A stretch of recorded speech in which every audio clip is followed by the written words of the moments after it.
It's HPR, All Things Considered, member-supported Hawaii Public Radio, and I'm Dave Lawrence. It's Engelbert Humperdinck, who is doing his 2 nights this weekend, Saturday and Sunday, at the Hawaii Theater. It was in the last couple of months, I guess, we did our first phoner, but thank you so much for taking time to join us here in Honolulu.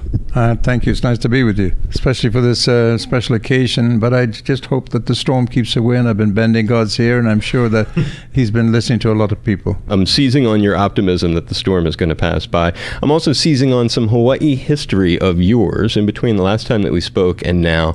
Steve, the mystery emailer. If a guy like you comes to town, for instance, he'll send me over email that says, August 4th, 1970, Engelbert Humperdinck made his Hawaii debut at the Blaisdell Arena, backed by a 30-piece orchestra conducted by his conductor, Laurie Holloway. Opening act, Burgundy Express. Do you remember that? No, Burgundy Express. I can remember the fact that we did a great show and people loved what we did, and I'm happy to be back to redo something that might make him write another email like that. Another one that you did, another sold-out show at the Blaisdell Arena in the early 80s, presented by Tom Moffat. A few of your shows where he passed away. Wonderful man. You're a wonderful man. You came back in 87 and you did this show at the Hawaii Ballroom, Sheraton Waikiki Hotel in December 87. And the very next night, after the concert, there was a special fan celebration, a luau for Engelbert, they called it. It was the Diamond Head lawn of the Sheraton Waikiki Hotel. Is that the one where Bruno Mars got up on the table, or was that a different event? No, that's a different case. Actually, what happened was my fan clubs from all over the world held a fan club party for me in Honolulu.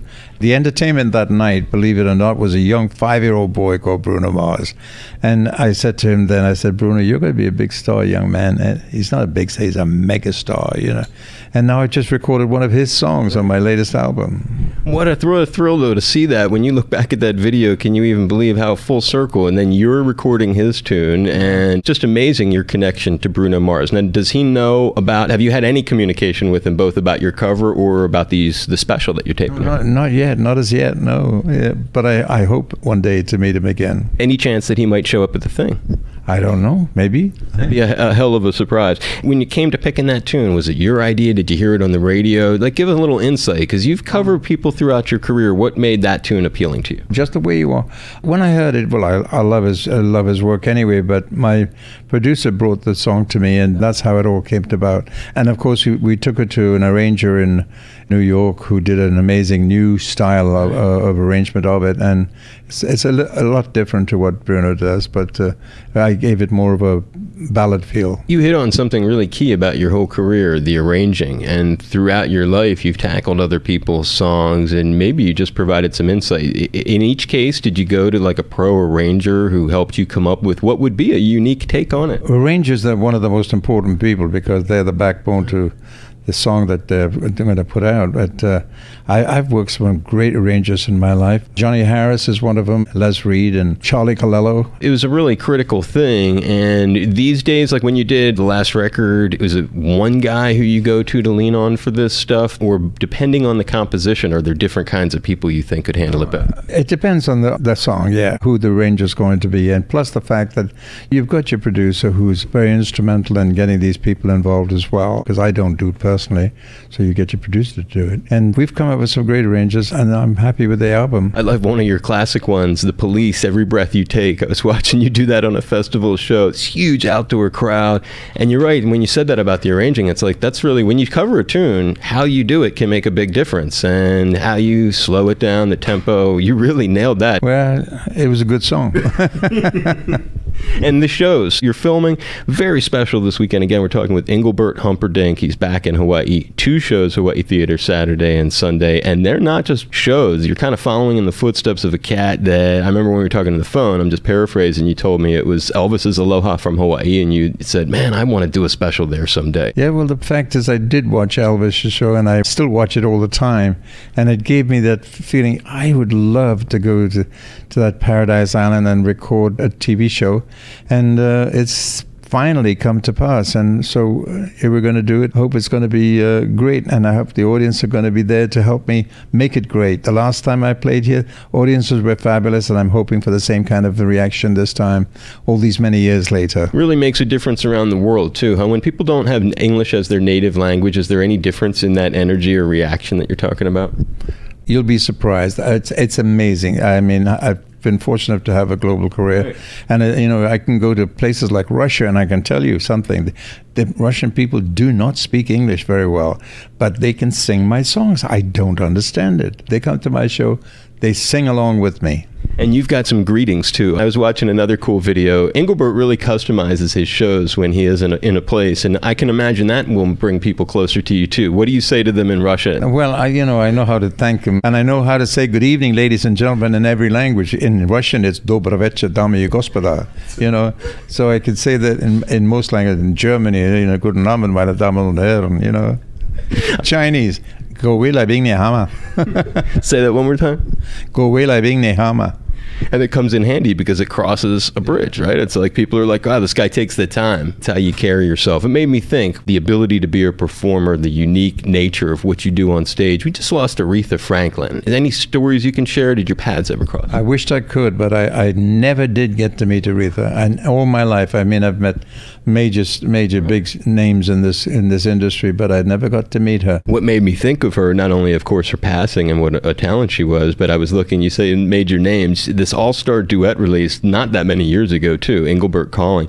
Elton John, or Sir Elton John, rather, Johnny Mathis, Willie Nelson, Olivia Newton-John, Sir Cliff Richard, Smokey Robinson, Kenny Rogers, Neil Sedaka, Gene Simmons, Dionne Warwick. Those are just some of the names. Yeah. Again, is it a producer who comes to you, or do you say, man, I got to have Gene Simmons from Kiss? I mean, what makes you drive to get these people? Well, actually, you approach these people, and when we approached Gene Simmons, he just said yes immediately. I couldn't understand it, because he's so far indifferent to my style of music, but he was so great in the studio. He was friendly and helped me in lots of ways, made me feel comfortable.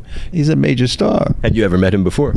No, I hadn't. Because of technology, sometimes people can do stuff separately. So were you together with everybody? I did quite a few separately, but I got Elton in the studio, which was great.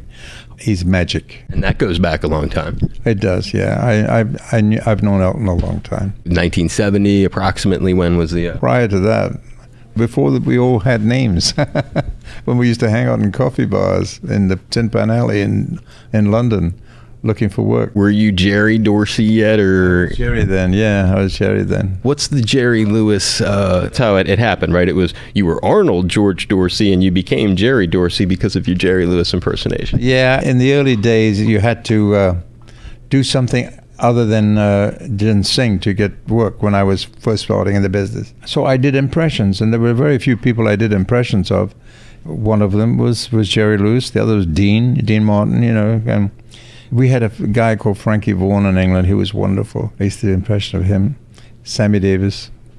That's how I made a living in the early days. But now I've recorded so many songs and so many albums that my stage act is taken up doing the songs that people hear on the disc.